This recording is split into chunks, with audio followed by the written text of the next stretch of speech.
বঙ্গোপসাগরের শান্ত ঢেউয়ের নিচে যে নীরব প্রতিযোগিতা চলছে তা সাধারণ চোখে ধরা পড়ে না।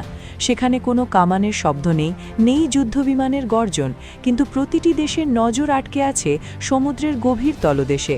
ঠিক এই প্রেক্ষাপটেই যুক্তরাজ্যের সঙ্গে সরকার থেকে সরকার পর্যায়ের অর্থাৎ G2G চুক্তির আওতায় বাংলাদেশ নৌবাহিনীর জন্য hydrographic survey vessel HMS enterprise সংগ্রহের সিদ্ধান্ত সামনে এসেছে।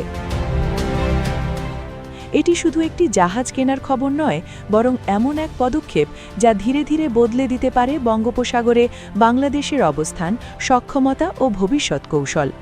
HMS এন্টারপ্রাইজ বহু বছর ধরে যুক্তরাজ্যের রয়্যাল নেভিতে ব্যবহৃত একটি পরীক্ষিত ও আধুনিক হাইড্রোগ্রাফিক সার্ভে ভেসেল। এর মূল কাজ যুদ্ধ করা নয়, বরং যুদ্ধের আগেই সমুদ্রকে বুঝে ফেলা। সমুদ্রতল ম্যাপিং, গভীরতা নির্ণয়, নৌপথের নিরাপত্তা, সাবমারিন অপারেশনের সহায়ক তথ্য সংগ্রহ সবকিছুই এই জাহাজের কাজের পরিধির মধ্যে পড়ে। বাংলাদেশ নৌবাহিনীর ফোর্সেস গোল 2030 বাস্তবায়নের পথে এটি একটি কৌশলগত সংযোজন। কিন্তু প্রশ্ন হল, বাংলাদেশের কেন এমন একটি জাহাজ দরকার হলো? কারণ আজকের দিনে সমুদ্র শক্তি মানে শুধু ফ্রিগেট, ডেস্ট্রয়ার বা সাবমারিনের সংখ্যা নয়। আধুনিক সামরিক ও কৌশলগত বাস্তবতায় সমুদ্র শক্তির ভিত্তি হল তথ্য। কে জানে কোথায় কত গভীরতা, কোন এলাকায় কী ধরনের সমুদ্রতল, কোথায় নিরাপদে সাবমারিন চলাচল সম্ভব, আর কোথায় একটি ভুল সিদ্ধান্ত ভয়াবহ ঝুঁকি তৈরি করতে পারে। এই জ্ঞানই এখন আসল শক্তি। এতদিন বঙ্গোপসাগরের অনেক গুরুত্বপূর্ণ হাইড্রোগ্রাফিক তথ্যের জন্য বাংলাদেশকে আংশিকভাবে বিদেশি উৎস, পুরনো জরিপ বা বাণিজ্যিক ডেটার উপর নির্ভর করতে হয়েছে। কিন্তু সমুদ্র কোনো স্থির ভূখণ্ড নয়। ঘূর্ণিঝড়, জোয়ার ভাটা, পলি জমা, স্রোতের পরিবর্তন সব মিলিয়ে সমুদ্রতলের চিত্র প্রতিনিয়ত বদলে যায়। পুরনো মানচিত্র এখানে বিভ্রান্তিকর হয়ে উঠতে পারে। HMS এন্টারপ্রাইজ সেই পরিবর্তনগুলো রিয়েল টাইমে ধরার সক্ষমতা এনে দেবে। এই জাহাজ যুক্ত হওয়ার ফলে প্রথম যে বড় সুবিধাটি আসবে তা হল বন্দর ও নৌপথ ব্যবস্থাপনায় আত্মনির্ভরতা। চট্টগ্রাম, মোংলা ও পায়রা এই তিনটি প্রধান সমুদ্র বন্দরের নাব্যতা, চ্যানেল গভীরতা ও ড্রেজিং পরিকল্পনা এখন আরও নির্ভুলভাবে করা যাবে। এর অর্থ শুধু সামরিক সুবিধা নয়, বরং বাণিজ্যিক জাহাজ চলাচলে নিরাপত্তা, সময় সাশ্রয় এবং অর্থনৈতিক লাভ। দ্বিতীয় বড় প্রভাব পড়বে নৌবাহিনীর কৌশলগত অপারেশনে। বিশেষ করে সাবমারিন অপারেশনের ক্ষেত্রে সমুদ্রতলের নিখুঁত জ্ঞান অত্যন্ত গুরুত্বপূর্ণ।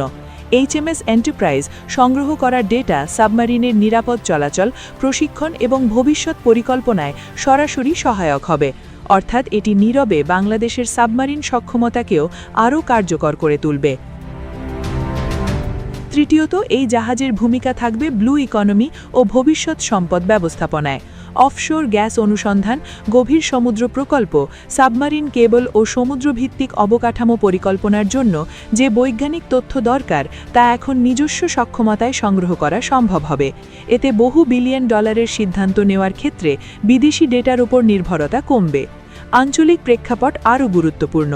বঙ্গোপসাগর এখন দক্ষিণ ও দক্ষিণ পূর্ব এশিয়ার একটি কৌশলগত কেন্দ্রবিন্দু। এখানে নিয়মিত বিভিন্ন দেশের গবেষণা, নজরদারি ও সামুদ্রিক কার্যক্রম চলে। কি কতটা জানে এই সমুদ্র সম্পর্কে, এই প্রশ্নের উত্তরই ভবিষ্যতে কৌশলগত ভারসাম্য নির্ধারণে ভূমিকা রাখবে। HMS এন্টারপ্রাইজ যুক্ত হলে বাংলাদেশ শুধু নিজের প্রয়োজন মেটাবে না, বরং আন্তর্জাতিক মানের হাইড্রোগ্রাফিক ডেটা উৎপাদনের সক্ষমতাও অর্জন করবে। অর্থাৎ বাংলাদেশ ধীরে ধীরে তথ্য গ্রহণকারী থেকে তথ্য প্রদানকারী অবস্থানে যেতে পারে।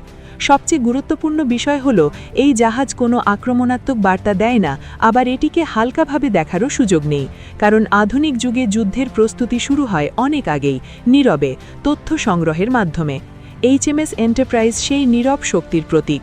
এটি গোলাবারুদ বহন করে না, কিন্তু এমন জ্ঞান বহন করে যা দিয়ে সমুদ্রের ভবিষ্যৎ পরিকল্পনা নির্ধারিত হয়।